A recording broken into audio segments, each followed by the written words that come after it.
Bonjour, cher frère, comment allez-vous? Oui, ça va, chaud. Dieu merci, tout va pour le mieux. Ok, merci. Ouais. J'avais du mal à vous entendre, j'essaie de décrocher et puis voilà, il y avait un petit souci. Il n'y a pas de problème. Donc, on va vous laisser vos 10 minutes. Ok, alors aujourd'hui, je m'en vais parler des pays de l'arrière-cour, comme on a l'habitude de les appeler. Et moi, j'ai trouvé un petit dénominateur spécial pour eux. Ça veut dire que CFP. Et avec un W. Ça veut dire que ce sont des pays créateurs, producteurs et distributeurs de Whoopi. Comme on a eu à parler des Whoopi tout à l'heure. Mon éclair, vous savez, les pays dont on parle là, on accuse toujours notre pays d'être un pays Whoopi, mais ce sont ces pays de l'arrière-cour qui ont toujours créé ces trucs et ils ont fait de nous des consommateurs de ce phénomène.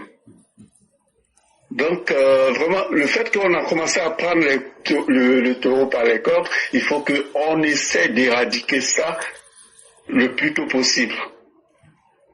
Pour en arriver là, je vous dis que depuis un certain temps, je peux dire depuis les années 60, nous avons été victimes de notre hospitalité.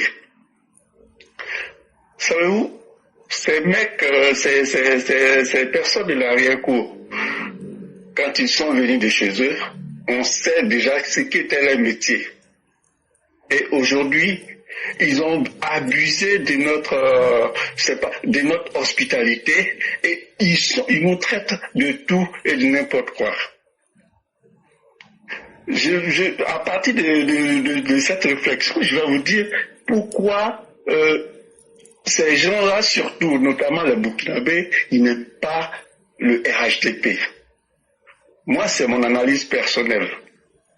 Vous savez, au nord, ils sont là-bas. Que ce soit les Maliens, que ce soit les Nigérians, que ce soit les Burkinabés, ils sont au nord. Mais quand ils viennent au nord, non seulement on leur montre leur place, et juste ils ont une petite partie, mais quand on doit leur donner de la terre pour travailler, c'est juste pour leur survie. Là-bas, on ne leur permet pas de s'installer n'importe comment, vous m'excusez du terme, comme un peu à l'ouest. Et depuis la crise des années 2000 jusqu'à présent, vu que ces gens, ils ont été repoussés à l'ouest, donc ils ont eu peur, ils sont repartis un peu vers la zone de Mankono, Touba, tout ça, un peu vers le nord-est, le nord-ouest, je vais dire. Et là, ils ont commencé à pratiquer la culture du café et cacao là-bas. Mais ils se sont rendus compte que l'opportunité qu'ils avaient déjà à l'ouest, ils n'ont plus cette opportunité au nord. D'où, maintenant, ils sont contre, ce qu'on a appelé généralement les nordistes. Parce que, avec l'autre côté, de la manière ils peuvent les marmailler, tout ça, ils ne peuvent pas le faire avec le nordiste.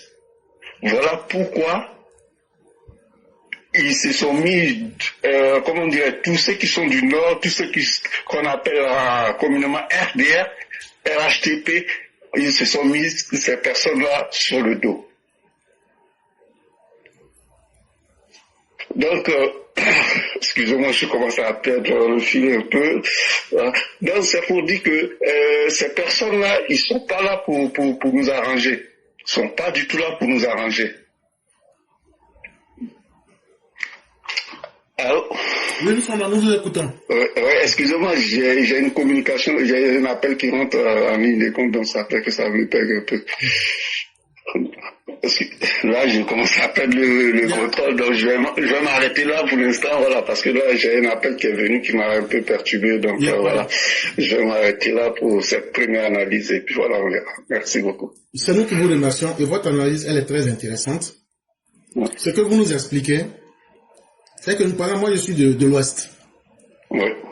Nous, on ne sait pas faire de différence entre les Djoula et puis les Maliens et les Burkinabés. Parce que vous pratiquez les mêmes religions et vous parlez tous Djoula. Donc pour nous, les gens de l'Ouest, puisqu'on vous voit ensemble, donc quand ils viennent là, nous on leur donnait les terres. Mais nous on ne savait pas qu'il y avait des Burkinabés, des Maliens, qui étaient différents de vous les gens du Nord.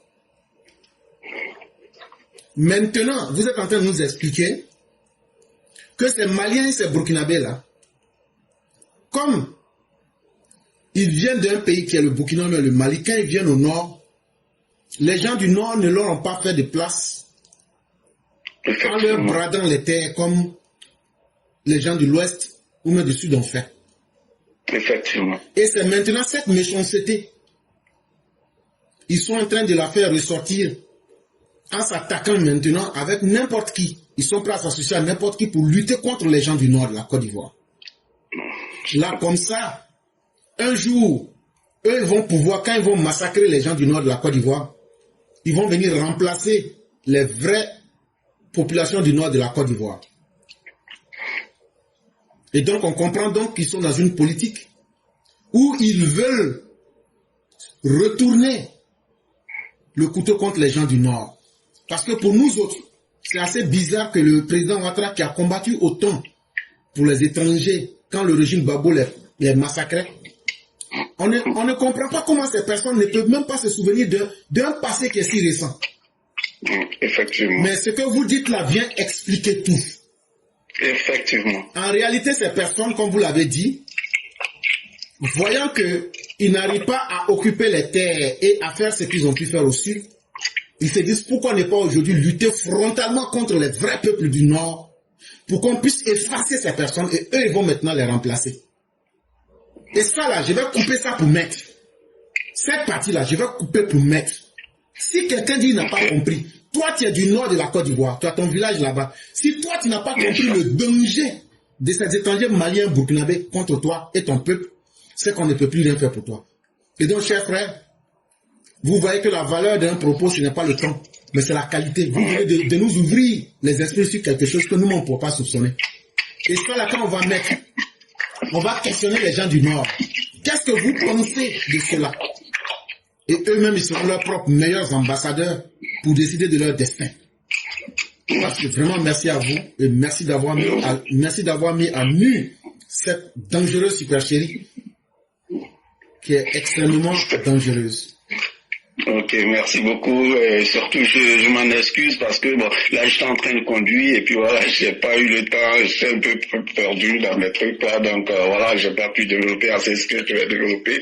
Mais on aura le temps de revenir encore là-dessus parce que j'avais pris des notes, mais comme là, je suis dans la circulation, donc c'est pas trop évident, voilà. Il n'y a pas de problème. La sécurité vient avant tout et nous souhaitons que vous arriviez à destination dans une pleine forme et surtout sous la protection du Dieu. Amen, amen. Vraiment, merci à vous. Et merci, bon. Allez, bonne soirée. Au revoir.